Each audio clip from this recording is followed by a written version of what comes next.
contradiction, in freedom from hostility, in freedom from ill will, in freedom from anxiety, and may I maintain well-being in myself. May everyone abide in well-being, in freedom from hostility, in freedom from ill will, in freedom from anxiety, and may they maintain well-being in themselves. May all beings be released from all suffering, and may they not be parted from the good fortune they have attained. When they act upon intention, all beings are the owners of their action and inherit its results. Their future is born from such action, companion to such action, and results will be their home. All actions with intention, be they skillful or harmful, of such acts they will be the heirs.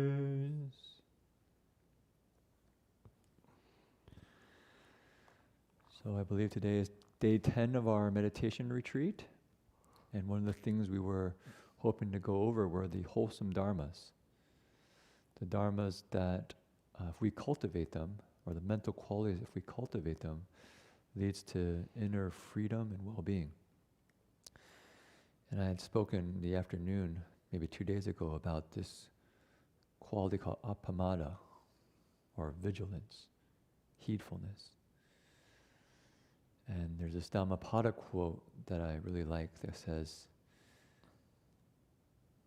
the path, the heedfulness or vigilance is the path to the deathless. Heedlessness is the path to death. Those who are heedful do not die, and those who are heedless are as if already dead. And as I looked a little bit more into it, I realized how important this quality of appamada, this heedfulness or vigilance is. In the final words of the Buddha, he actually tells the monks, all conditioned things will pass away. Strive with diligence, strive with vigilance, or strive with heedfulness. And there's many places the Buddha talks about this quality being very important for the spiritual path. In fact, he compared it to like an elephant footprint, that all the other footprints fit into it. This is really, really important to cultivate. And I think this is something we're especially practicing here in a meditation retreat, where we're trying to stay present with our mindfulness, our meditation topic, all the time, moment to moment. And there was a analogy that Ajahn Sona gave in a meditation talk that for me really hit home. He said that here in the West, we're really into extreme sports. Go rock climbing, sometimes free climbing, with no ropes, right? You're just climbing up this mountain face. And every kind of handhold, every foothold, every pull-up has to be very careful, because if you slip, you fall, a couple hundred feet, probably to your death. Our people are into, walking on tight ropes across buildings, or jumping across buildings, There's all these kind of very extreme sports. He says, why do the people do this? When you ask them, they say, because it really makes you feel alive. If you're really alive, because you're fully present, right? Your mind is just right there, fully present. You're not thinking about the past. You're not thinking about the future. Just right there, staying present, completely aware. And he said, which is kind of Ajahn Sona way, kind of funny thing. So we don't have to actually risk life and limb to have that kind of state, We can cultivate that all the time. You can be fully present all the time, completely wakeful, completely mindful. That's the training. So, this is what the Buddha is inviting us to do, to be fully present. I thought, yeah, interesting. Because I remember, as a young man, going out and doing some kind of high adventure activities, hiking out in the mountains, or doing a little bit of rock climbing or rappelling. And yeah, there's that experience when you're on the edge and I just have to be completely focused, because if I mess up, I might die.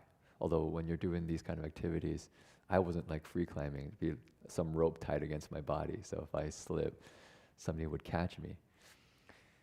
But I remember a couple of these times. I remember one time hiking up in a place, Mount Olympus was in Washington, and it's a glacier. So we hiked up to the top of this glacier, and it's just ice. So at that point, we had to wear these crampons, which are essentially these kind of claws that you hook onto the bottom of your boots, but also special boots that you have to wear so that it digs into the ice so you don't slip. So you're wearing these crampons with these heavy boots. And we actually tie together. So there's 3 people to a group, and there's maybe 25 feet in between each of us.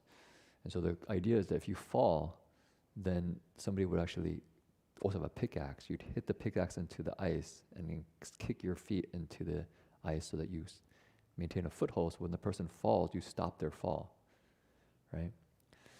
So clearly it's dangerous. So we're hiking up, and in addition, on this glacier, what I found out was that these crevasses. Crevasses are where the ice splits. So there's a big gaping hole, and you look down, it's maybe a couple 100 feet down. You look down, and this ice is just cracked open. And so I remember going on this hike and going up on this glacier.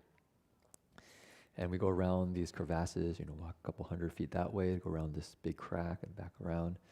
And at one point, you can't actually get across the crevasse because there's a rock face there, and then the ice cracks out. So you actually have to go across the rock face to the other side. And that's maybe like 12, 15 feet, so it's not too far. But I'm actually kind of timid in my nature. It's like, I don't know if I want to do this. But I'm a group of 10 guys, or maybe 9 guys, and each one's tied with a group of 3. So one guy goes across, next guy goes across, and goes across, and part of my group goes across. And I can't just stay on the other side because I'm tied to the other guy. So I'll just make my way across this path. And I'm not in the kind of state of complete relaxed ease, right? I'm just kind of like, okay, don't fall, don't fall, don't fall, don't fall. And I get across. Okay, I don't think that's quite the vigilance that the Buddha is saying. There's definitely a kind of paying attention. But what I think is interesting in the Buddha's vigilance, it actually has an ease to it. You're not worried about falling. You're just completely present and at ease. There is the sense, though, that if we don't pay attention, we could actually die. As the Buddha was trying to say in that Nabhadhammapada quote, was that if we're not heedful, then every moment we're not heedful, we're heedless, we're actually dead. We're actually not alive. So his training is a training in truly being alive. So I'm just walking across this, but I get across safely. Take a deep sigh, okay? Next person comes across, okay. We keep hiking. And at one point, we get to a crevasse that's maybe 7 feet wide. You look down, a couple 100 feet down. And so in the group, I thought, well, how about we jump over the crevasse? Rather than like walking all the way around, which is maybe a couple 100 feet that way and 100 feet this way. It'd be a lot easier if we just jumped across. It's not that far, right? If you think about it, if you just get a little bit of a run and you jump 7 feet. So, okay. So in the group, first group, 3 people jump across. And then second group, the 3 people jump across. And I think I'm in the last group. And I think I'm second in the line, if I remember correctly, but I'm not 100% sure.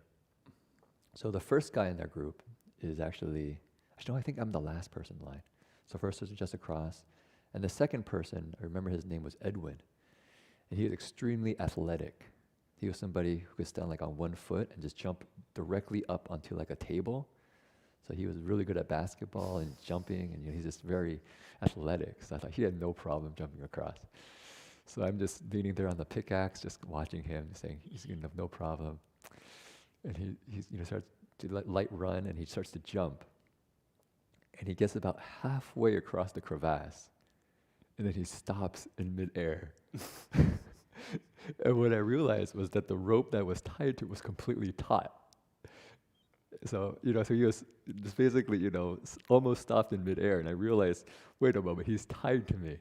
And so I jump forward, and he barely makes it across. Just the leftover momentum, he lands on the other side. He looks back at me, I'm like, I'm sorry. Called a moment of heedlessness, right? Called heedlessness. So I go, whoa, that was close. And so, because if he just fallen straight down into the crevasse, I don't think we had the skill really to, dig into the ice and get planted enough to stop somebody in free fall. That would be pretty tough. So, okay, so then I run across and I jump across. Like, okay. But I remember these experiences, and also remembering Ajahn Sona's kind of reflection and analogy to say, yeah, actually this wakefulness, this heedfulness is really important for cultivation, and actually just really important for life. That so often we enter into a state of heedlessness because we think, oh, like I thought about my friend jumping across the crevasse, everything's fine, no problem. I can just kind of zone out and just not pay attention. And that's when things go awry. And we usually don't see it as so extreme as probably life and death. And that's why people do these extreme sports, because it brings this to a head. But actually the Buddha is trying to tell us, yeah, it actually is life and death. Every moment.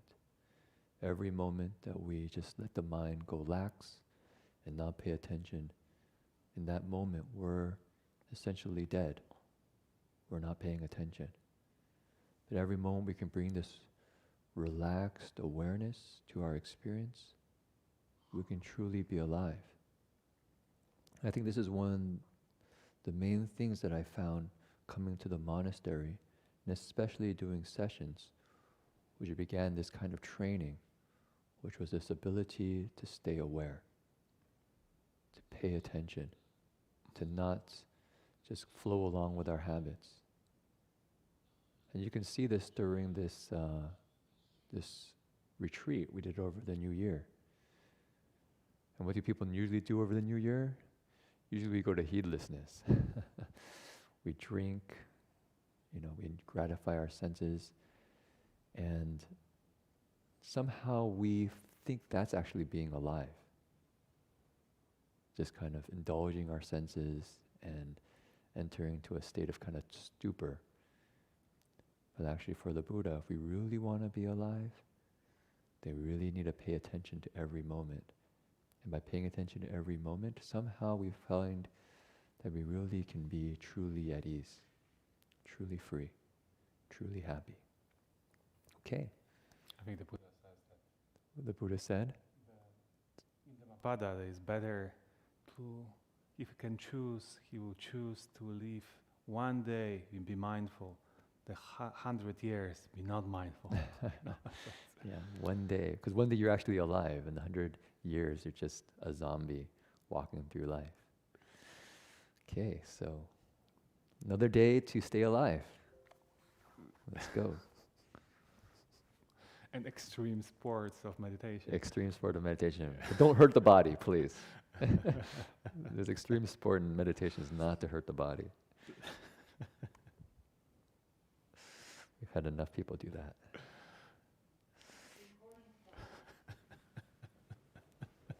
We have a clap.